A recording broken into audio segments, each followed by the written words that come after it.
శివ్ బాబా చెప్పే ఆత్మజ్ఞానంలో మన ఆలోచన యొక్క మొట్టమొదటి ప్రభావం మన మానసిక స్థితి పైన, రెండవది మన శరీరం పైన, మూడవది సంబంధాల పైన, నాలుగవది ప్రకృతి పైన. సో ఈరోజు పాఠంలో మన ఆలోచన యొక్క ప్రభావం మన సంబంధాల మీద ఎలా పడుతుంది. సో ముఖ్యంగా ఇప్పుడు కుటుంబ సభ్యులకు సంబంధించి విద్యార్థులు చాలా ప్రశ్నలు అడుగుతూ ఉంటారు. సో ఈరోజు మన జీవితంలో ఉన్న కుటుంబ సభ్యులు మనం నిర్ణయించామా, బాబా నిర్ణయించారా? బాబా నిర్ణయించారంటున్నారు.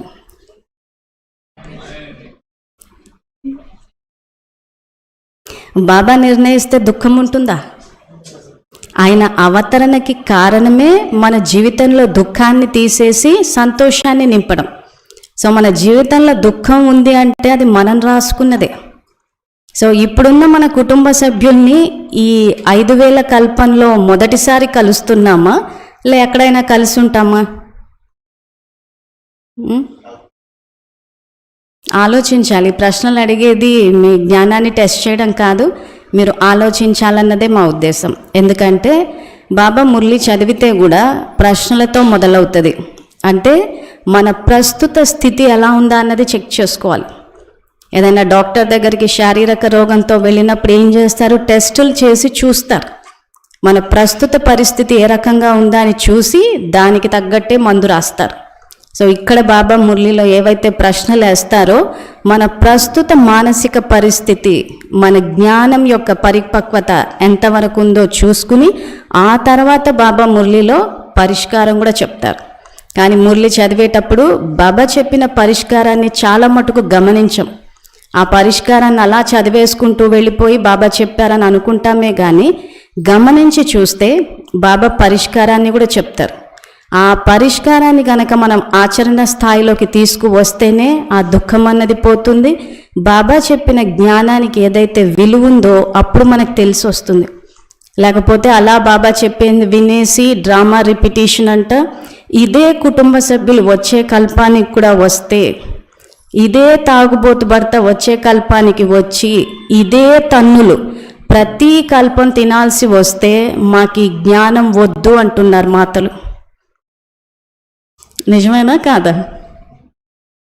సో వాళ్ళందరి ప్రశ్నలకు సమాధానం బాబా 1970 సంవత్సరంలోనే ఇచ్చారు.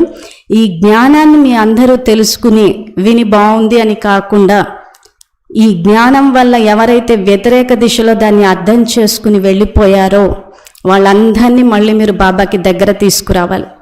నేను మురళిలో వాక్యాలు చదివే చెప్తాను, దాని రెఫరెన్స్ కూడా ఇవ్వచ్చు.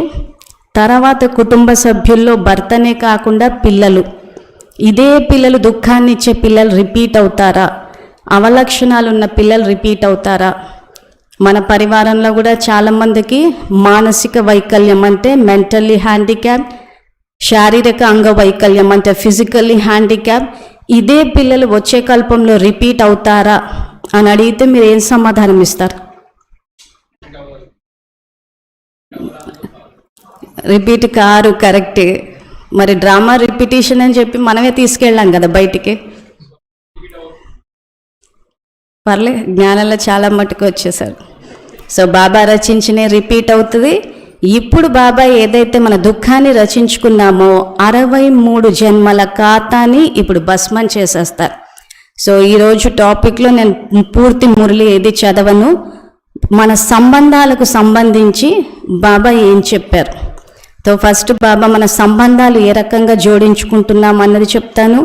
దానికి ఆ తర్వాత పరిష్కారం చెప్పారు. ఆ తర్వాత దాన్ని ప్రాక్టికల్గా ఎలా మార్చాలన్నది కూడా ఒక మురళిలో చెప్పారు. సో ఇప్పుడు 26 జనవరి 1970 మురళిలో బాబా ఏం చెప్పారంటే, పరివారంలో ఆత్మిక స్నేహం ఇవ్వాలి మరియు మాయపైన విజయం పొందే సహయోగం తీసుకోవాలి. ఇలా ఇచ్చిపుచ్చుకునే లెక్క మంచిగా ఉండాలి. ఈ సంగమయోగంలోనే అనేక జన్మల సంబంధాలను జోడించుకోవాలి. సో ఈ సంగమయుగంలోనే అనేక జన్మల సంబంధాన్ని జోడించుకుంటున్నామంటే దేన్ని ఆధారంగా చేసుకోమంటున్నారు బాబా? స్నేహము. సో ఈరోజు మన కుటుంబ సభ్యులతోటి మనకు సమస్యలు వస్తున్నాయంటే మనం ఏం చేసుంటాం పోయిన కల్పంలో?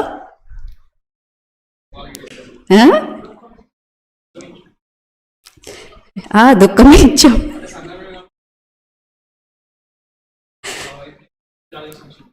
అంతే, స్నేహంగా లేము వాళ్ళతోటి. సో మన బలహీనతలు ఏవైతున్నాయో తప్పు పట్టడము, నిందించడము, వాటన్నిటిని రిపీట్ చేస్తూ పోయాం. సో దాని యొక్క ప్రారంభమే ఇక్కడ వచ్చింది.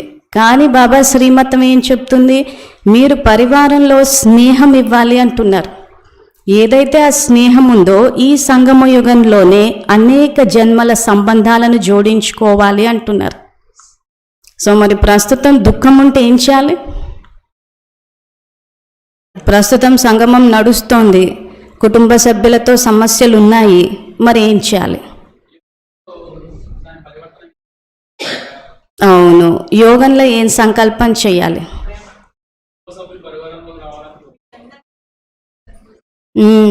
బాబాతోటి సర్వ సంబంధాలు జోడించాలి. సో ఇక్కడ బాబా తర్వాత వాక్యాలు కూడా చదివి ప్రాక్టికల్గా దీన్ని ఎలా చేయాలో చూద్దాం. తర్వాత స్నేహమే సంబంధం జోడించుకోవడానికి సాధనం. దీనికి బాబా ఉదాహరణ కూడా ఇస్తున్నారు ఈ మురళిలో. బట్టలు కుట్టడానికి సాధనం దారం, అలాగే భవిష్య సంబంధం జోడించుకోవడానికి ఆధారం స్నేహం అనే దారము. ఇక్కడ జోడిస్తే అక్కడ మంచి సంబంధం లభిస్తుంది. జోడించే సమయం మరియు స్థానం ఇదే అంటున్నారు. సో బాబా మనకు గుర్తుండడానికి బట్టల యొక్క ఉదాహరణ ఇస్తున్నారు. దీన్ని జోడించడానికి దారాన్ని వాడుతున్నాం కానీ దారం కనిపించట్లేదు. సో మన సంబంధాలను జోడించడానికి స్నేహం అనే దారం ఉండాలి అంటున్నాడు. మరి కుటుంబ సభ్యులు ఆ రకంగా మనం తప్పు పట్టడము, నిందలు వేస్తుంటే స్నేహం వస్తుందా? చాలా కాన్ఫిడెంట్గా ఆన్సర్ ఇస్తున్నారు, రాదు అని. సో రాదు అంటే ఇదే కుటుంబ సభ్యులు వస్తారు, ఇదే దుఃఖం వస్తుంది. సో ఇక్కడ మనం యోగం చేసినప్పుడు ఏమవుతుందంటే బాబానే మనకు స్నేహితుడు అనుకున్నప్పుడు స్వతహాగానే ఆ స్నేహం అనే దైవీ సంస్కారం వస్తుంది. సో దానికి సంబంధించి బాబా ఏం చెప్తున్నారంటే, ఎప్పుడైతే అనేకుల స్నేహం సమాప్తి అయిపోతుందో అప్పుడు ఈశ్వరీయ స్నేహం జోడింపబడుతుంది. కనుక ఇప్పుడు అనేకుల స్నేహం సమాప్తి చేసి ఒకే స్నేహం జోడించాలి. అనేకుల స్నేహం అలజడి చేసేదిగా ఉంటుంది మరియు ఒకే స్నేహం సదాకాలికంగా పరిపక్వంగా చేస్తుంది. ఇక్కడ పరివారంలోనూ స్నేహంగా ఉండమంటున్నారు, కానీ అనేక స్నేహాలను తెంచేసి బాబా ఒక్కరితోటే స్నేహంగా ఉండమంటున్నారు. అంటే ఇక్కడ ఏం చేయాలి? బాబానే నాకు ఫ్రెండ్ అనుకోవాలి. సో బుద్ధి ద్వారా బాబా ఫ్రెండ్ అనుకుంటాం, కుటుంబ సభ్యులను ఎవరిని ఏం వదిలేసేము. సో ఆ స్నేహాన్ని వాళ్ళ పట్ల కూడా చూపిస్తాం. వీళ్ళంతా నా ఆత్మిక సోదరులన్న స్నేహ భావనతోనే ఉంటాము. వాళ్ళకి ఏది చేసినా కానీ అది ఈశ్వరీయ సేవ అన్న భావనతో చెయ్యాలి. సో అలా చేసినప్పుడు ఏమవుతుందంటే అక్కడ వెంటనే సమస్య పరిష్కారం అయిపోవడం అంటూ ఉండదు. చాలామంది దీన్ని ప్రయోగం చేసి మార్పు రాలేదండి అంటున్నారు. సో ఇక్కడ బాబా ద్వారా యోగం చేసినప్పుడు 63 జన్మల ఖాతాని భస్మం చేయడం అంటే ఆత్మలో ఏదైతే రికార్డ్ అయి ఉన్న పాపం ఉందో అది భస్మం అవుతుంది. బయట పరిస్థితులు మారవు. మనం భక్తిలో చేసిన తప్పు, జ్ఞానంలో చేసిన తప్పు ఏంటంటే మనకి ఏది కావాలన్నా భగవంతుని అడిగాం, అడిగిన తర్వాత బయట చెక్ చేసాం, ఇక్కడ చెక్ చేయాలి. బయట ఎందుకు సరిదిద్దడు బాబా? లా డిఫీట్ అవుతుంది కాబట్టి. కర్మ ఫిలాసఫీ ఏదైతే ఉందో ఆ లా డిఫీట్ అవుతుంది కాబట్టి బయట పరిస్థితులు ఏవి చక్కదిద్దరు. సో మనం ఏం చేస్తామంటే బాబా ఎదురుగా నిలబడి వాళ్లకు బుద్ధినివ్వు, వాళ్లకు నువ్వు చెప్పు అని చెప్పి బయట చెక్ చేస్తాం. సో అక్కడ ఏం మార్పు కనిపించదు. సో బాబా ఎందుకో చేయలేదు అని మళ్ళీ బాబా మీద నిందలు, ఆయనతోటి మళ్ళీ కొంత డిస్టెన్స్, ఆ గ్యాప్ అన్నది వచ్చేస్తుంది. సో ఇక్కడ బాబా ఏం చేస్తారంటే నాకు చెప్తారు.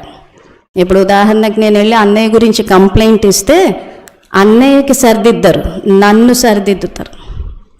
ఎందుకంటే లోపల నాలో ఉంది, నాకు నచ్చట్లేదు సంస్కారాలు, నాకు పరిస్థితి నచ్చట్లేదు, నాకు వ్యక్తులు నచ్చట్లేదు. కాబట్టి నా సంస్కారాలను దైవీ సంస్కారాలుగా నా యొక్క శక్తిని పెంచుతారు. లోపల చెక్ చేయాలి, బయట చెక్ చేయొద్దు. మనం ప్రతిసారి బయట చెక్ చేస్తూ ఉంటాం కాబట్టి ఆ మార్పు కనిపించకపోయేసరికి బాబా ఏమీ చేయలేదు అంటున్నారు. బాబా 63 జన్మల ఖాతాని భస్మం చేస్తా అని చెప్పారు, కానీ ఫలితం ఏం కనిపించట్లేదు అంటున్నారు. అంతేనా? ఒంట్లో బాగాలేకపోతే బాబాతో చెప్తున్నారు, శారీరక రోగం అన్నది నయం కాకపోతే బాబా చేయలేదు అంటున్నారు. సో బాబా ఏం చేస్తారు? ఆత్మ యొక్క శక్తిని పెంచుతారు. ఇప్పుడు ఉదాహరణకు నాకు ఇక్కడ కట్ అయింది అనుకోండి, దీన్ని తగ్గించు అంటే వెంటనే హీల్ అయిపోదు. ఈ నొప్పి నాకు అనుభవంలోకి రాకుండా నా యొక్క శక్తిని పెంచుతాడు. ఇక్కడ నాకు కట్ అయింది అంటే ఈ నొప్పి నాకు అనుభవంలోకి ఎక్కడ వస్తుంది? శరీరం జడ పదార్థం కదా, ఆత్మనే కదా నొప్పిని అనుభవిస్తుంది, దాని శక్తిని పెంచుతాడు. సో ఎప్పుడైనా బాబానే దాన్ని అడిగినప్పుడు లోపల చెక్ చేయాలి, బయట చెక్ చేయొద్దు. కుటుంబ సభ్యుల విషయానికి వచ్చేసరికి కూడా మనం ఏం చేసామంటే, వాళ్ళు జ్ఞానంలో లేరు, నువ్వు జ్ఞానంలోకి తీసుకురా, వాళ్ళు చెప్తే వినట్లేదు అని చెప్పి బాబాతోటి ఫిర్యాదులన్నీ చేసి బయట చెక్ చేస్తూ పోయి బయట పరిస్థితి మారకపోయేసరికి ఎక్కడో మనలో ఆ నిరుత్సాహం అనేది వచ్చేసింది. కుటుంబ సభ్యులు మనకు సహయోగం ఇవ్వకపోతే మనం ఏం చేయగలము అని. సో ఇప్పుడు మళ్ళీ సంగమం వచ్చింది, మళ్ళీ పరమాత్మ అవతరించి ఇప్పుడన్నా చక్కదిద్దండి అంటున్నాడు. సో దానికి ఈ మురళిలో చెప్పలేదు, కానీ వేరే మురళిలో ఏం చెప్పారంటే, మీ కుటుంబ సభ్యుల గురించి మీరు ఆలోచించేటప్పుడు వీళ్ళు ఆదిలో రాజవంశీయులు, ప్రస్తుతం బ్రహ్మవంశీయులు, మాస్టర్ సర్వశక్తివంతులు. ఈ ఆలోచన దాటి ఇంకా వేరేదేది ఆలోచించొద్దని చెప్పారు. సో నిజంగా ఈ ఆలోచన చేస్తున్నాం వాళ్ళ గురించి. జ్ఞానంలో లేరు, చెప్తే వినరు. అంటే మన యొక్క సంకల్ప శక్తిని వ్యతిరేక దిశలో వాడాం. ఈ సంకల్పాన్ని వాడి చూడండి ఒకసారి. ఎందుకంటే బాబా చెప్పిన సంకల్పాలు వాడుతూ పోతేనే అక్కడ సఫలత వస్తుంది. కానీ మన సొంత ఆలోచనలు, మామూలుగానే బలహీనమైపోయిన ఆలోచనల్ని ఆ రకంగా వాడినప్పుడు బాబా శక్తి కూడా కలపకపోవచ్చు. మన యొక్క తమో ప్రధానమైన ఆలోచనలకి బాబా గనక శక్తిని కలుపుతూ పోతే అక్కడ ఇంకా ఘోరంగా ఉంటుంది పరిస్థితి. సో ఎప్పుడైతే శ్రేష్ఠ సంకల్పాలు చేస్తామో అప్పుడే బాబా శక్తి అన్నది కలుస్తుంది. సో ఇక్కడ మన సంబంధాలు జోడించడానికి ఆధారము స్నేహం అని చెప్పి, సర్వ సంబంధాలు ఏదైతే బాబాతో జోడించాలో మనకి ఈ కల్పానికి, వచ్చే కల్పానికి, రాబోయే కల్పాలన్నిటికీ బాబాని మనకు ఫ్రెండ్. సో బాబా నాకు జీవిత భాగస్వామి, నేను బాబాకి జీవిత భాగస్వామి అన్న ఈ సంకల్పం చేస్తే జీవిత భాగస్వామితో వచ్చే దుఃఖాలన్నవి అనుభవంలోకి రావు, శ్రేష్ఠ ఆత్మల వంశంలో పుడతాం. సో కుటుంబ సభ్యుల్ని నిర్ణయించుకుంది మనమే కాబట్టి వాళ్ళని నిర్ణయించుకోవడానికి ఉపయోగించాల్సిన దైవీ సంస్కారం అన్నది స్నేహం. తర్వాత ఏమంటున్నారంటే, అనేక వైపుల నుంచి త్రెంచాలి మరియు ఒకే వైపు జోడించాలి. త్రెంచకుండా జోడించలేరు. ఇప్పుడు లోటుని కూడా నింపుకోవచ్చు, తర్వాత నింపుకునే సమయం కూడా సమాప్తి అయిపోతుంది. ఇలా భావించి ప్రతి అడుగుకు ముందుకు చేయాలి. సో ఇక్కడ లోటును కూడా నింపుకోండి అంటే, ఇప్పుడు మన కుటుంబ సభ్యులు, బంధువులు, స్నేహితులు అందరూ ఉన్నా కానీ ఎక్కడో చోట ఒంటరితనం అన్నది అనుభవంలోకి వస్తుంది. మనం చెప్పింది ఎవరు అర్థం చేసుకోవట్లేదనో, అందరూ చుట్టూ ఉన్నా కానీ నన్నే తప్పు పడుతున్నారని ఏదైతే ఆ ఒంటరితనం లోటు ఉందో అది ఇప్పుడు నింపుకునే యుగము. అంటే ప్రతిదీ బాబాతో చెప్పుకోవాలి. ఏ సమస్య వచ్చినా మనం కాంటాక్ట్ చేయాల్సిన మొట్టమొదటి మన ప్రేమించే మన బాబానే. ఆయనకు బోల్డ్ అంత టైం ఉంది. ఆయన అవతరించిందే మన కోసం. పిల్లలు ఎప్పుడు ఏది చెప్తే విందామా అని కూర్చొని ఉన్నాడు. ఆయన్ని వదిలేసి కనిపించిన వాళ్ళకి, కనపడని వాళ్ళకి ఫోన్లు చేసి ఇవన్నీ చెప్తున్నామంటే అక్కడ ఆయనతోటి ఆ ఫ్రెండ్ అన్న సంబంధాన్ని జోడించలేదని అర్థం. ఒక్కసారి జోడించి చూడండి. ఏ సమస్య వచ్చినా ఆయనకు చెప్పండి. సో బాబాతోటి సమస్య చెప్పే పద్ధతి ఏంటి? సంకల్పం ద్వారానే. సో బాబా బాబా అని చెప్పేసి గట్టి గట్టిగా చెప్తే వినిపిస్తుందా బాబాకి? ఎందుకు వినిపించదు? బాబా నిరాకారుడు, మనలాగా చెవులు లేవు. సంకల్పాల స్థాయిలోనే ఆయనకు చెప్పాలి. ఆయన మళ్ళీ తిరిగి మనకేం చెప్తారా అన్నది సంకల్ప స్థాయిలోనే క్యాచ్ చేయాలి. మన వ్యర్థ సంకల్పాలను కనుక తీసేస్తే అది టచ్ అవుతుంది. ఆ వ్యర్థ సంకల్పాలను కనుక తీయకపోతే ఆ ప్రవాహంలో బాబా ఇచ్చిన సంకల్పం కూడా కొట్టుకుపోతుంది. సో ఇప్పుడు ఈ కుటుంబ సభ్యులకు సంబంధించిన ఏవైనా పరిస్థితులు వస్తే ఏం చెయ్యాలి? సో దానికి బాబా ఏం చెప్తున్నారంటే, స్థితి ఎంత శక్తిశాలిగా ఉండాలంటే మన స్థితి ద్వారా పరిస్థితులు కూడా మారిపోవాలి. పరిస్థితుల ఆధారంగా స్థితి ఉండకూడదు. స్థితి పరిస్థితిని మార్చగలదు. స్థితి అంటే నా ఆత్మ యొక్క స్థితి, పరిస్థితి అంటే బయట పరిస్థితి.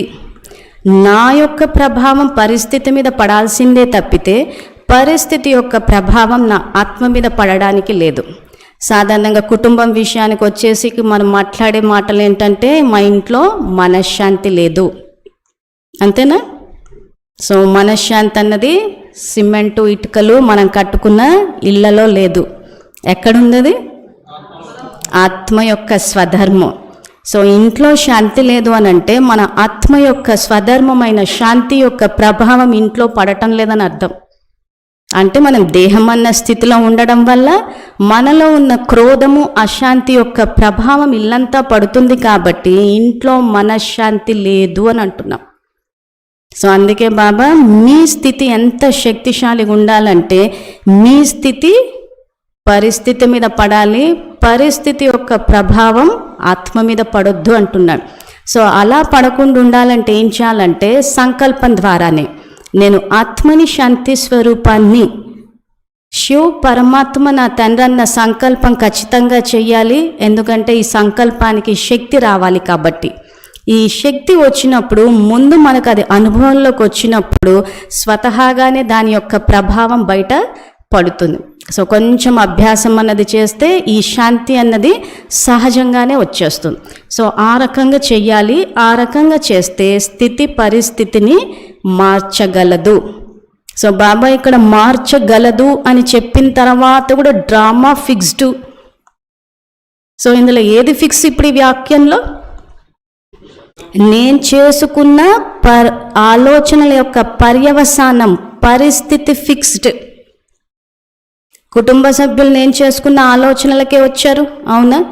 ఈరోజు నా జీవితంలో మనశ్శాంతి లేదు అని అంటే నేను చేసే వ్యర్థ సంకల్పాలు, ఆ వ్యర్థ సంకల్పాల యొక్క పర్యవసానమే అశాంతి వచ్చింది, అవునా? సో దాన్నే బాబా ఇక్కడ ఆ పర్యవసానం ఏదైతే ఉందో అది ఫిక్స్ అయ్యి ఉంది. ఆ పరిస్థితిని నేను ఏదైతే ఎదుర్కొంటానో నా ఆత్మ యొక్క శక్తి వర్తమానంలో అది ఫిక్స్ అయి లేదు, అది పురుషార్థము. ఇప్పుడు అర్థమైందా? డ్రామాలో ఏది ఫిక్స్ అయింది? పరిస్థితి ఫిక్స్ అయింది. పరిస్థితి ఎక్కడి నుంచి వచ్చింది? నా సంకల్పాల ద్వారా వచ్చింది. సో వర్తమానంలో దాన్ని నేను మార్చగలనా అంటే నా స్థితిని పెంచొచ్చు. దానికే బాబా మనకి రాజయోగాన్ని నేర్పించారు. సో దీనికి సంబంధించే బాబా ఏం చెప్తున్నారంటే, పరిస్థితిని మార్చగలరు. ఎందుకంటే సర్వశక్తివంత సంతానం కనుక ఈశ్వరీయ శక్తి పరిస్థితులను మార్చలేదా? బాబా ప్రశ్న అడుగుతున్నారు. బాబా ప్రశ్న అడిగినప్పుడు నిజాయితీగా సమాధానాలు గనక ఇచ్చుకుంటే అప్పుడు మన ప్రస్తుత మానసిక స్థితి ఏంటో తెలుస్తుంది. ఆ తర్వాత బాబాకి చెప్తే బాబా దాన్ని ఏ రకంగా మార్చాలని చెప్పి సంకల్ప స్థాయిలో టచ్ ఇవ్వడం కానీ, మురళి ద్వారా చెప్పడం కానీ చేస్తారు. చేసి దానికి కావాల్సిన శక్తి కూడా ఆయనే ఇస్తారు. సో ఇక్కడ ప్రశ్న ఏమడుగుతున్నారు? సర్వశక్తివంతుని సంతానం కనుక ఈశ్వరీయ శక్తి పరిస్థితులను మార్చలేదా అంటున్నాడు. అంటే డ్రామా ఫిక్స్డ్ అన్న పదాన్ని ఎంత తప్పుగా అర్థం చేసుకున్నామో చూడండి. శక్తి మనలోనే ఉంది, ఆ శక్తిని ఆయన ఇస్తూ ఉన్నారు. కావాలంటే నేను మీకు సహాయం చేస్తానంటున్నారు. ఇవన్నీ పక్కన పెట్టేసి మన సోమరితనాన్ని సమర్థించడానికి డ్రామా ఫిక్స్డ్ అంటున్నాడు. మనం చేసుకున్న కర్మల యొక్క పర్యవసానం ఫిక్స్డ్. దాన్ని ఏ రకంగా నేను ఎదుర్కొంటా అన్నది నా పురుషార్థము. దైవీ గుణాలు గనక తీసి వాడితే డ్రామా కళ్యాణకారి. అప్పుడు ఆ పరిస్థితి నుంచి నేను బయటకు వచ్చి నా కర్మల ఖాతా కట్ అయిపోయి కర్మాతీత స్థితికి చేరుతాం. ఆ తర్వాత ఆత్మ నుంచి రావాల్సిన సమస్యలు కూడా సహజంగానే ఆగిపోతూ ఉంటాయి. నేను డ్రామాకి అనుసారంగా, అంటే ఈ డ్రామాలో బాబా ఏదైతే మీరు దైవీ గుణాలను ధారణ చేయాలని చెప్పారో ఆ దైవీ గుణాలను వాడకుండా అసురీ గుణాలు వాడుతూ పోయారు. నన్నంటే నేను అంటాను, నేనెందుకు ఊరుకోవాలి అని సంకల్ప స్థాయిలో, వాక్కు స్థాయిలో నేను హింస చేస్తూ పోతే కర్మల ఖాతా జటిలమైపోయింది. ఆ జటిలమైనప్పుడు ఆ దుఃఖం అన్నది పెరుగుతూ పోతుంది. అందుకే బాబా మీ బలహీనతల్ని రిపీట్ చేయొద్దు అంటున్నాడు. మీరు బలహీనతని రిపీట్ చేస్తున్నారు కాబట్టి మీ దుఃఖం అన్నది రిపీట్ అవుతుంది అంటున్నాడు. సో నేనేం చేయాలి? దైవీ గుణాలను ధారణ చేయాలి. రోజు బాబా మురళిలో చెప్తున్నారు.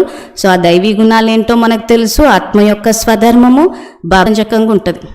ప్రతి పరిస్థితిలో నెగ్గుతూ పోతుంటే ఆ ఉల్లాస ఉత్సాహాలు వస్తాయి. మనం అసురీ సంస్కారాలు వాడి ఓడిపోతూ ఉంటాం కాబట్టి ఇంకా మనం ఏం చేయలేమంటాం. మన బతుకు ఇంతే, ఈ బతుకు ఇంతే అన్న సంకల్పం చేస్తే ఇంతే ఉంటుంది.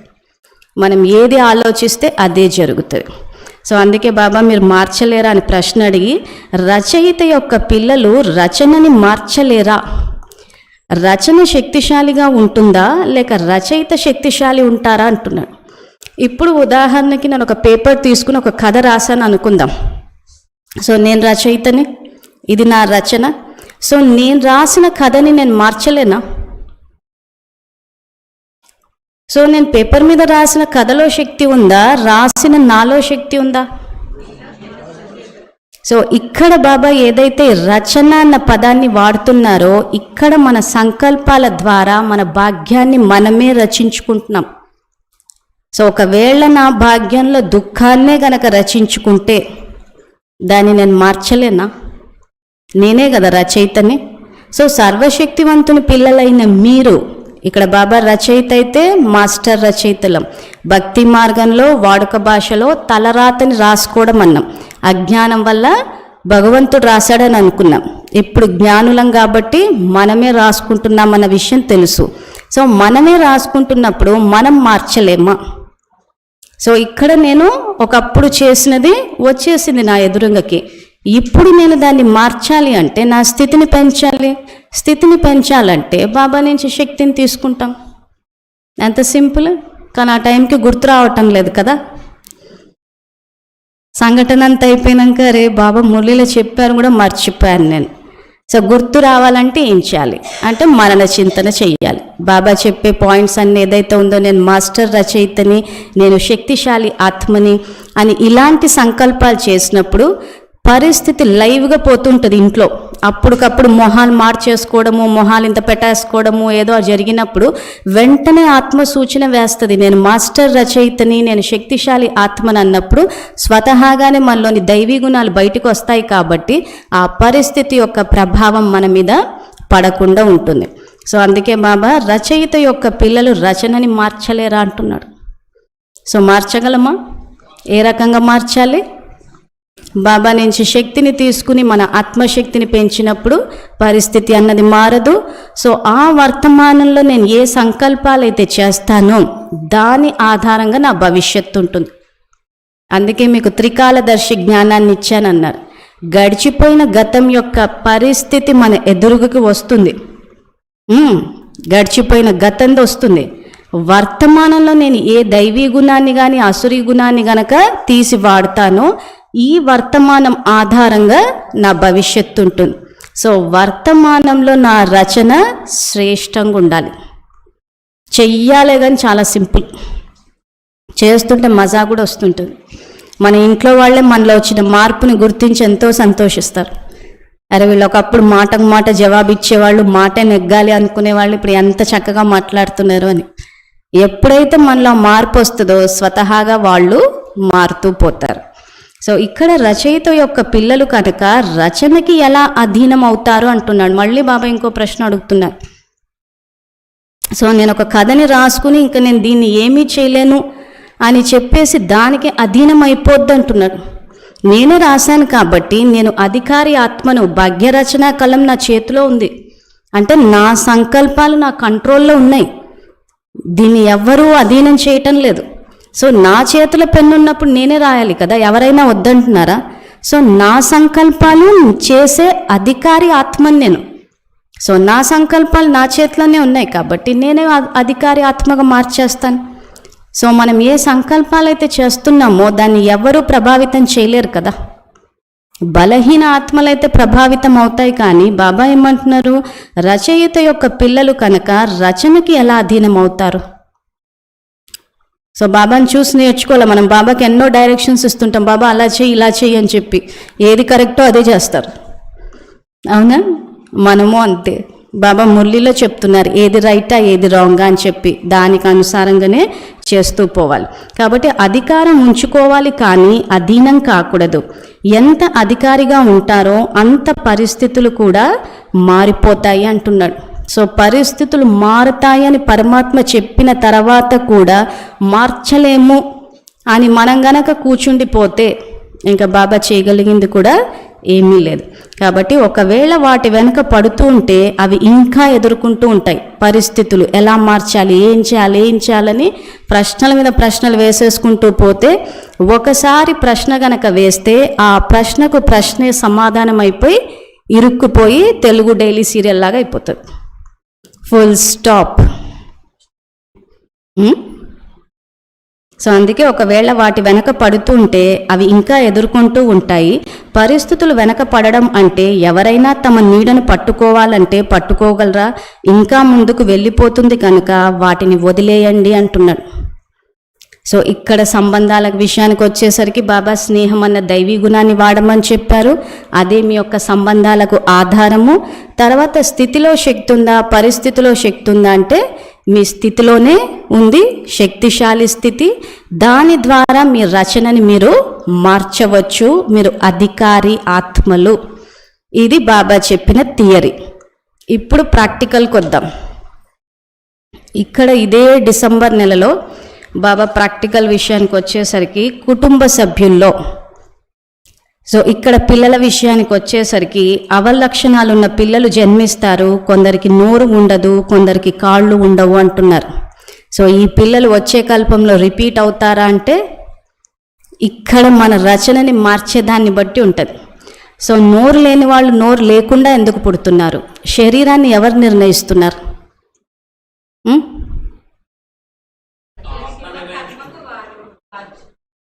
ఏం కర్మ చేశారు? కర్మ చేస్తేనే అది జరిగిందంటే పాపపు కర్మ చేశారు, తప్పుడు కర్మ చేశారు. కరెక్ట్గా ఏం కర్మ చేశారు వాళ్ళు? ఇప్పుడు ఇక్కడ బాబా అన్నారు కొందరికి నోరు ఉండదు అంటున్నారు. ఆ లెక్కన చాలా మందికి ఉండొద్దు నోరు. ఇక్కడ ఎవరైనా పాటలు బాగా పాడినప్పుడు అది గాడ్స్ గిఫ్ట్ అంటూ ఉంటాం, విన్నారా?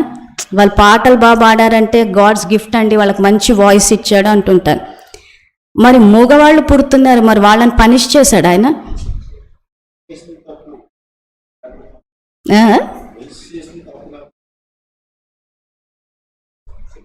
ఏమన్నారు? నాకు వినిపించలే.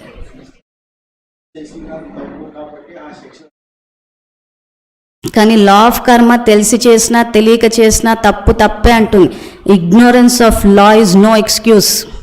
నాకు లా తెలియదు అంటే శిక్షలు పడకుండా ఉండాలి. లా ఆఫ్ ద ల్యాండ్ అయినా అంతే. ఈరోజు మనం తప్పు చేసి పోలీసులకు నాకు లా తెలియదంటే ఒప్పుకుంటారా? As a citizen of the country తెలుసుకోవాల్సిందే. సో ఇక్కడ కూడా లా ఆఫ్ కర్మ ప్రకారం తెలుసుకోవాల్సిందే. సో మనం చేస్తుంది తప్ప రైటా అని ఎట్లా తెలుస్తుంది అంటే తప్పు చేస్తుంటే ఆత్మ ఇండికేషన్ వేస్తూ ఉంటుంది. మనం దాన్ని పక్కన పెట్టి చేసేస్తాం అనుకోండి, సో చేసేటప్పుడు శాంతి అనుభవం అవుతుంది, తేలిగ్గా ఉన్నామంటే కరెక్ట్ చేస్తున్నామని అర్థం. కానీ మనం ఏంటంటే తప్పులు చేసి అలవాటు అయిపోయి ఆ బుద్ధిని, మన ఆత్మ అన్న ఫస్ట్ లెసన్, ఆ బుద్ధిని బైపాస్ చేస్తూ ఉంటాం కాబట్టి ఆత్మ కూడా ఇండికేషన్ వేయటం లేదు. సో ఇక్కడ ఏంటంటే కర్మేంద్రియాలను వాడినప్పుడు, తప్పుగా వాడి అధర్మానికి సంయోగం ఇచ్చినప్పుడు ఇలాంటివి జరుగుతూ ఉంటాయి. కోర్టులలో నిలబడి కొంతమంది అబద్ధపు సాక్ష్యాలు చెప్తూ ఉంటారు. దానివల్ల అధర్మపరుల యొక్క అధర్మమే పెరిగిపోతూ ఉంటుంది. ఒక ప్రాంతాలే భ్రష్టు పట్టిపోతూ ఉంటాయి. ఎంత కర్మ యొక్క తీవ్రత ఉంది చూడండి. సో అటువంటి చోట మిస్యూజ్ అయింది కదా కర్మేంద్రియము. సో అప్పుడు ఏమవుతుంది, అది ఆత్మలో రికార్డ్ అవుతుంది. సో ఒక శరీరాన్ని వదిలి ఇంకొక శరీరాన్ని తీసుకునేటప్పుడు ఈ పాపము రికార్డ్ అవుతుంది, ఈ హింస, ఈ అబద్ధం చెప్పే సంస్కారము, ఇవి కూడా రికార్డ్ అవుతున్నాయి. కాబట్టి అదే సంస్కారంతో మళ్ళీ ఆత్మ వెళ్ళి గర్భంలో ఎంటర్ అయినప్పుడు ఆ భాగం పెరగకుండా ఉంటుంది. సో ఇక్కడ బాబా నోరు ఉండదు, కొంతమందికి కాళ్ళు ఉండవు అంటున్నారు. సో కాళ్ళు ఉండవంటే ఏం చేశారు, వెళ్ళి రౌడీజం చేశారు, కాళ్ళు ఇరగొట్టేసి వచ్చారు. ల్యాండ్ కబ్జాలు, ఇలాంటి చోట్లంతా చాలా మటుకు హింసకే పూనుకుంటూ ఉంటారు. సో అప్పుడు ఏమవుతుంది, వీడి కాళ్ళు చేతులు ఇరగొట్టేస్తే కానీ వీడి దారికి రాడు, సంతకాలు పెట్టడు అని చెప్పి ఎంత క్రైమ్ జరగట్లేదు. సో అదంతా ఏమవుతుంది, రికార్డ్ అవుతుంది. రికార్డ్ అయిన తర్వాత మనం ఏం చేస్తున్నాం, వాడు ఈ రకంగా సంపాదించి ఎంతో సుఖపడ్డాడని అనుకుంటున్నామే, కానీ రికార్డ్ అవుతూనే ఉంది, ప్రతిదీ రికార్డ్ అవుతుంది. So law of the land అన్నది కంట్రీ పనిష్మెంట్ వేయకపోయేసరికి మనం ఏం చేస్తున్నాము, భగవంతుడు అధర్మ పరులకు సంయోగం ఇస్తున్నాడు అని అనుకుంటున్నామే, కానీ ధర్మాన్ని స్థాపించడానికి వచ్చిన పరమాత్మ ఎప్పుడూ ఆ పని చేయడు.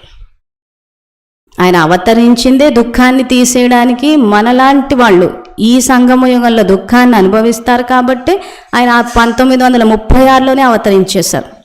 అంటే బాబా లెక్కన 1936 అతి. మనం 2019ని చూసి అతి అనుకుంటున్నాం, కానీ 36 ఆయన లెక్కన అతి, అప్పుడే అవతరించి కూర్చున్నారు.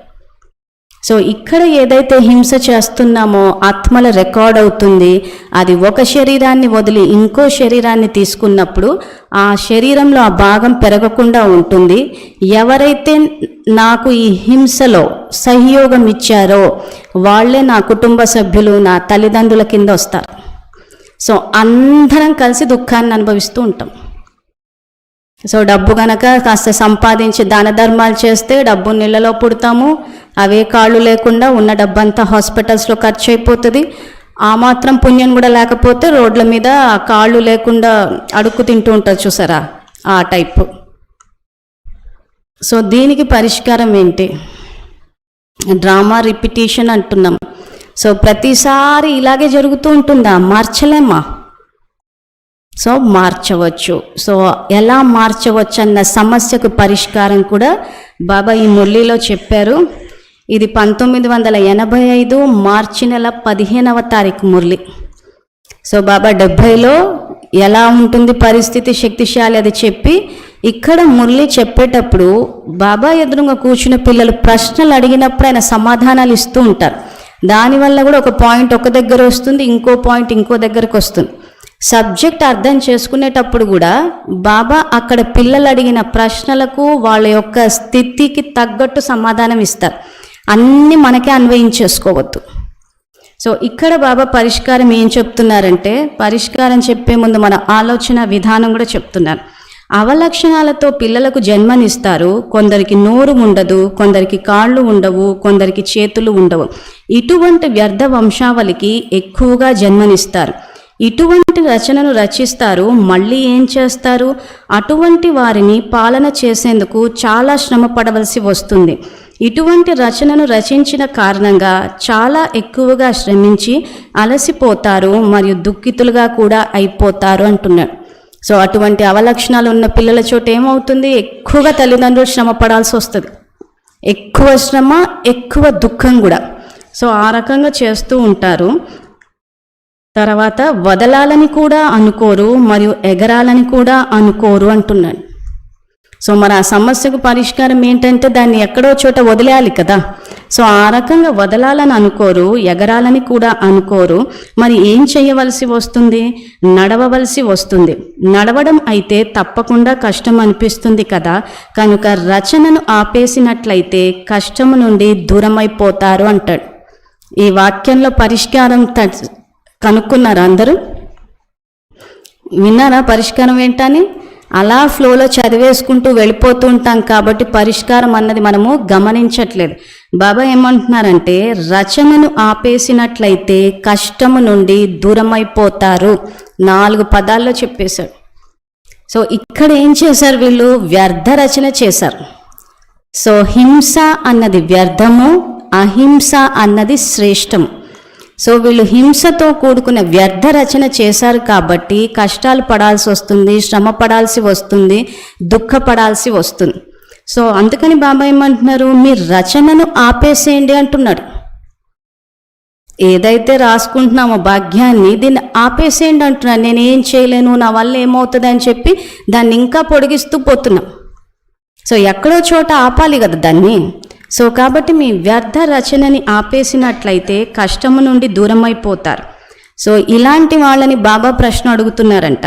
ఈ రచనను ఎందుకు చేస్తారు అని బాబా అన్నప్పుడు, ఈ రోజుల్లోని మనుషులు ఈశ్వరుడు ఇస్తున్నప్పుడు ఏం చెయ్యాలి అని అంటారు అంటే ఇలాంటి పిల్లల్ని భగవంతుడే ఇస్తున్నారు అని అంటున్నారు అని మొత్తము దోషాన్నంతా ఈశ్వరుడిపైనే వేసేస్తారు అంటున్నాడు. సో అంతా భగవంతుడే చేసేస్తున్నాడు కాబట్టి మంచి విషయానికి వచ్చేసరికి పెద్దగా ఆయన పేరు తీసుకోం, కానీ చెడు విషయానికి, దుఃఖానికి, ఇలాంటి పిల్లల విషయానికి వచ్చేసరికి మాత్రం మేము ఆయనకి ఎంతో చేశాం కానీ ఆయన ఇలాంటి పిల్లల్ని ఇచ్చారు. మేము ఎంత చేసినా కానీ ఆ దేవుడికి కరుణ అన్నది రావటం లేదు, మా జీవితమే ఇట్లా అయిపోయింది. సో ఇవే మాట్లాడుతూ పోతే ఇంకా మార్పు ఎక్కడ వస్తుంది? సో ఇక్కడ ఇలాంటి వాళ్ళు ఈ రకంగా భగవంతుణ్ణి దోషునిగా చేసేసి దూరం అయిపోయినప్పుడు జ్ఞానం తెలుసుకున్న మనం ఆ విషయం చెప్పాలి. కానీ మనమే డ్రామా ఫిక్స్ అయిందని ఆగిపోయాం. అవునా కదా? ఎందుకు జ్ఞానం వ్యతిరేక దిశలో వెళ్ళింది చెప్పండి?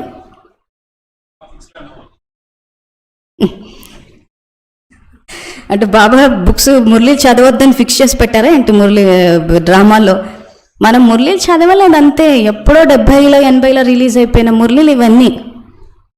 సరే పోనీ ఇదే మురళి డిసెంబర్ 1కి మళ్ళీ వచ్చింది.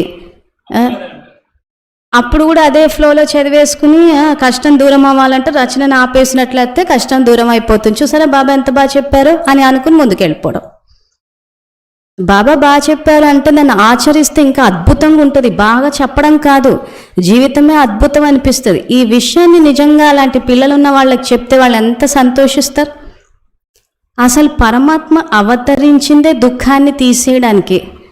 ఆయన వచ్చి రిపీట్ చేస్తా అంటే ఇంకా జ్ఞానానికి విలువేముంది? ఆయన అవతరించి చేసిందేముంది? మామూలుగా లౌకికంలోనే పిల్లలు కష్టాలు వస్తే తండ్రి వైపు చూస్తారు. ఎందుకు? ఖచ్చితంగా తండ్రి కాపాడుతాడు, ఏదో ఒక సమస్య పరిష్కారం చెప్తారు అని. లౌకికంలో పిల్లలు చూస్తూనే తండ్రి తన శక్తి, తన యొక్క ప్రతిదీ త్యాగం చేసి పిల్లల సుఖం కోసం వాళ్ళు శ్రమిస్తున్నప్పుడు పారలౌకిక తండ్రి చేయరా? ఖచ్చితంగా చేస్తాడు. ఇంకా లౌకిక తండ్రి అన్న కొంత హద్దు వరకే చేయగలడు, కానీ పారలౌకిక తండ్రి పూర్తిగా మీ భాగ్యాన్ని మారుస్తా అంటున్నాడు. అంటే ఇంక దుఃఖం వద్దు మీ జీవితంలో అంటున్నాడు. వ్యర్థాన్ని ఆపేసేయండి, మీకు జ్ఞానం ఏంటో నేను చెప్తాను, శక్తిని కూడా ఇస్తా అంటున్నాడు. సో ఇక్కడ మార్చేటప్పుడు వీళ్ళు నా ఆత్మిక సోదరులన్న భావనతోటి ఉండి వ్యర్థ సంకల్పాలు చేయకుండా, అంటే హింస క్రూరత్వంతో కూడుకున్న ఆలోచనలు చేయకుండా అహింస అన్న దైవీ గుణాన్ని గనక ధారణ చేస్తే ఖచ్చితంగా భాగ్యం మారుతుంది. అంతేనా? సో అది చెప్పడానికే 5000 సంవత్సరాలకు ఒకసారి అవతరించి మార్చమంటున్నాడు. మీ భాగ్యాన్ని శ్రేష్టంగా రచించుకోండి అంటున్నాం. మనమే మార్చట్లేదు. ఈ నిమిషం ఇక్కడ దైవీ గుణాలు ధారణ చేసి చెయ్యండి అని అంటే అంత కష్టం అనిపిస్తుంది. మాట నెగ్గడమే ఎంతో ఆనందాన్ని అనిపిస్తుంది. ఇక్కడ నెగ్గామంటే అక్కడ ఓడిపోతాం, ఇక్కడ ఓడితే అక్కడ నెగ్గుతాం. కాబట్టి ఇక్కడే కొంచెం తగ్గండి అంటున్నాడు. ఎట్లాగూ యుగం వస్తుంది, ఏం శాశ్వతం కాదు. అన్నవాళ్ళు ఎలాగూ వెంట కూడా రారు, వాళ్ళెటో మనమెటో. సో ఈ కొద్ది సమయానికి కొంచెం తగ్గి దైవీ గుణాలు ధారణ చేసి తగ్గిపోతే అయిపోయింది కదా. ఇప్పుడే ఆ పట్టుదల పట్టేసుకుని ఉంటే అదే కుటుంబ సభ్యులు, అదే దుఃఖము, అవే మాటలు, అవే నిందలు, అవే మొహం మార్చుకోవడం అన్నీ జరుగుతూ ఉంటాయి. మళ్ళీ బాబా ఎందుకు ఇలా చేశారంటాడు. బాబా మీ జీవితాల్లో దుఃఖాన్ని తీసేస్తా అంటున్నాడు. దుఃఖ హర్త అన్నారు. ఆయన తీసేస్తా అని అంటే మనమే తీయించుకోవట్లే, అంతే కదా. మనిషి అన్న తర్వాత దుఃఖం ఉండదా అంటున్నారు కొంతమంది. జీవితం అంటేనే సుఖ దుఃఖాలు ఉంటాయి, దుఃఖం లేకపోతే సుఖం విలువ ఎట్లా తెలుస్తుంది అంటున్నాడు. అసలు ఏ తండ్రి ఆలోచిస్తాడో పిల్లల జీవితంలో దుఃఖం ఉండాలని? చెప్పండి, మీరు ఆలోచిస్తారా? ఎంతో కొంత ఉండాలండి పిల్లల దుఃఖంలో, లేకపోతే వాళ్ళు ఏం తెలుసుకుంటారని అంటామా? మనమే ఆలోచించినప్పుడు ఆయన ఆలోచించరా? ఇంత అవతరించి రోజు మురళి చెప్పి శక్తినిచ్చి మనం ఏ ఒక్క సెకండ్ ఆయన తలుచుకున్నా కానీ పాపాన్ని భస్మం చేస్తూ పోతున్నాడు. మళ్ళీ కొత్త ఖాతాలు జమ చేసుకుంటూ పోతున్నాం. అంతేనా? సో అందుకే ఇక్కడ బాబా రచనను ఆపేసినట్లయితే కష్టం నుండి దూరం అయిపోతారు. ఇక్కడ బాబా అడిగినప్పుడు మనుషులు ఈశ్వరుడు ఇస్తున్నప్పుడు ఏం చెయ్యాలి అని అంటారు. మొత్తము దోషాన్నంతా ఈశ్వరుడి పైన వేసేస్తారు. అలాగే ఇటువంటి వ్యర్థ రచనల గురించి ఏమంటారు? మేము కోరుకోలేదు కానీ మాయ వచ్చేసింది, మా కోరిక లేదు కానీ అలా అయిపోయింది అని అంటారు. కనుక సర్వశక్తివంతుడైన తండ్రి పిల్లలైన మీరు యజమానులుగా అవ్వండి, రాజుగా అవ్వండి. బలహీనత అనగా అధీన ప్రజలు అంటున్నారు. ఇది బాబా కుటుంబ సభ్యులకు సంబంధించి చెప్పిన మహావాక్యాలు. సో కుటుంబ సభ్యుల గురించి ఆలోచించేటప్పుడు ఏమని ఆలోచించాలి? కుటుంబ సభ్యులందరూ ఈశ్వరీయ విద్యార్థులు, ఈశ్వరీయ సేవాదారులు. నేను వారికి ఈశ్వరీయ సేవ చేస్తున్నాను. వీళ్ళు ఆదిలో రాజవంశీయులు, ప్రస్తుతం బ్రహ్మవంశీయులు, మాస్టర్ సర్వశక్తివంతులు. ఈ 2-3 సంకల్పాలు చేసినా కానీ పరిస్థితి యొక్క ప్రభావం మన మీద పడదు. ఆ సంబంధాల ద్వారా దుఃఖాన్ని ఏదైతే అనుభవిస్తున్నామో ఆ సంబంధాల ద్వారా సంతోషాన్ని అనుభవిస్తాం. ఎవరు జీవితంలోకి వచ్చారా అన్నది కాదు పాయింట్ ఇక్కడ. వాళ్ళ ద్వారా దుఃఖాన్ని అనుభవిస్తున్నామా సుఖాన్ని అనుభవిస్తున్నామా అన్నదే పాయింట్. సో మనలో స్నేహము అన్న దైవీ గుణం ఉంటే ఖచ్చితంగా సంబంధాల ద్వారా సుఖమే అనుభవంలోకి వస్తుంది. ఇప్పుడు సర్వ సంబంధాలు బాబాతోటి గనక జోడిస్తే శ్రేష్ఠ ఆత్మల వంశాల్లోకి వస్తాం. సో దీనికి సంబంధించి ఇది ఏదైతే బాబా ఈ సంకల్పాలు స్థితి పరిస్థితి అన్నాడో ఈ మురళిలో తర్వాత సింపుల్గా అష్టశక్తులు వాడాలని చెప్పారు. సో అష్టశక్తుల గురించి మళ్ళీ ఎప్పుడైనా చెప్పుకుంటాము. సో ఇప్పుడు ఈ మురళికి ఈ సంబంధాలకు సంబంధించి ఏమైనా ప్రశ్నలు ఉన్నాయా? ఎందుకంటే మీకు స్పష్టత వచ్చేసి ఈ విషయాన్ని మీరు బయటికి తీసుకువెళ్ళగలగాలి. చాలామంది ఇదే పాయింట్ మీద బాబాకు దూరం అయిపోయారు. మా జీవితంలో మార్పు రానప్పుడు ఈ జ్ఞానం మాకు వద్దు అన్నారు. సో మురళీలు కూడా ఉన్నాయి. మనదేం మన సొంత కవిత్వం ఏం కాదు. అది 26 జనవరి 1970 మురళి. ఏదైతే నేను థియరీ చదివానో ఈ ప్రాక్టికల్గా ఏదైతే చెప్పారో ఇది December 1 మురళి. సో ఈ మాత్రం మురళీలు పెట్టైనా కాన్ఫిడెంట్గా మీరు చెప్పగలరు కదా. సో భక్తి మార్గంలో ఉన్న వాళ్ళకి చెప్తే కూడా ఇంకా ఇష్టపడతాడు. సో భగవంతుడు అవతరించిందే మన భాగ్యాన్ని శ్రేష్టంగా తయారు చేయడానికి. సో భగవంతుడు తలరాత రాస్తారా అని అంటే వాళ్లకు చెప్పేటప్పుడు ఖచ్చితంగా ఈ శ్రేష్టంగా రాసుకునే విధిని తెలియచేస్తాడు. సో మీ జీవితంలో మార్పు వస్తుందా అంటే ఖచ్చితంగా వస్తుంది. సో తండ్రిని యథార్థమైన పరిచయం ఇవ్వమని చెప్పడానికి కారణం అదే, ఈ పుస్తక సేవ పెట్టడానికి కూడా కారణం అదే. సో అట్లీస్ట్ ఇలాంటి పుస్తకాల ద్వారా ఒక జ్ఞానము తండ్రి అవతరించాడన్న విషయం అన్న తెలిస్తే ఆ తర్వాత బాబా వాళ్ళు చూసుకుంటారు. సో మనం బుక్ ఇచ్చేసి వచ్చేస్తామే కానీ ఆ తర్వాత చూడాల్సింది బాబానే కదా. సో మన వంతుగా అందరము ఒక తండ్రి పిల్లలం కాబట్టి వాళ్ళు దుఃఖాన్ని అనుభవిస్తే నాకేంటి అని అనుకోవద్దు. ఆ రకమైన ఆలోచన చేస్తే ఏమవుతుంది? రికార్డ్ అవుతుంది. సో నా జీవితంలో దుఃఖం వస్తే కూడా ఎవరు రారు. చాలామంది అలాగే ఆలోచిస్తున్నారు. వాళ్ళ లెక్కాచారానికి మనం ఏం చేస్తాము అంటున్నారు. వాళ్ళ జ్ఞానం అర్థం కాకపోతే అది వాళ్ళ లెక్కాచారము, దానికి మనం ఏం చేస్తాం? మేము చెప్పేస్తాం అంటున్నారు. సో ఇక్కడ అందరూ ఒక తండ్రి పిల్లం అంటే మన 7 డే కోర్సులో 2వ పాఠం ఏదైతే అందరూ ఒక తండ్రి పిల్లలమన్న పాయింట్ని ఎక్కడ ధారణా స్థాయిలో తీసుకురాలేదు. వాళ్ళ కారకంగా ఉంటే మనకేంటి, వాళ్ళ కర్మాలు చూసుకుంటారంటే ఒక తండ్రి పిల్లలమన్న విషయం ధారణా స్థాయిలోకి తేలేదు కదా. మనం దుఃఖాన్ని అనుభవించినప్పుడు బాబా వచ్చి మనల్ని కాపాడాడు కదా. సో ఇప్పుడు వాళ్ళు తండ్రిని గుర్తించలేక దుఃఖాన్ని అనుభవిస్తుంటే వెళ్ళి చెప్పాలా వద్దా? ఒకప్పుడు నా జీవితంలో దుఃఖం ఉండే, ఎవరో చెప్పారు, తెలుసుకున్నాము, చదివాము, శక్తిని తీసుకున్నాము, జీవితం మారిపోయింది. వాళ్ళు ఆ రోజు అట్లాగే మనుషుల జీవితంలో దుఃఖం ఉంటే మేమెందుకు చెప్పాలి అని అనుకుంటే ఈ పరిస్థితికి వచ్చి ఉండేవాళ్ళమ్మా. సో ఎక్కడో ఎవరో చెప్పారు, పరమాత్మ అవరించారని వెళ్ళాము, తెలుసుకున్నాము. సో అది వింటూ ఉంటే ఖచ్చితంగా వచ్చింది మార్పు. సో మన వైపు నుంచి మనం కనీసం తండ్రి అవతరించారన్న విషయాన్ని చెప్పే సాహసం చేయాలి. వాళ్ళు నమ్ముతారా నమ్మరా, ఆయన అవతరణకి సాక్ష్యం ఏంటంటే మనమే. సో కొంచెం జ్ఞానము, కొంచెం యోగం, కొంచెం శక్తి తీసుకున్నా మార్పు వచ్చేస్తుంది. సో ఏమైనా ప్రశ్నలు అడగాలంటే అడగచ్చు. ఏమి లేవా? ఓకే, మరి 2 నిమిషాలు యోగం చేసేసి ఆపేద్దాం.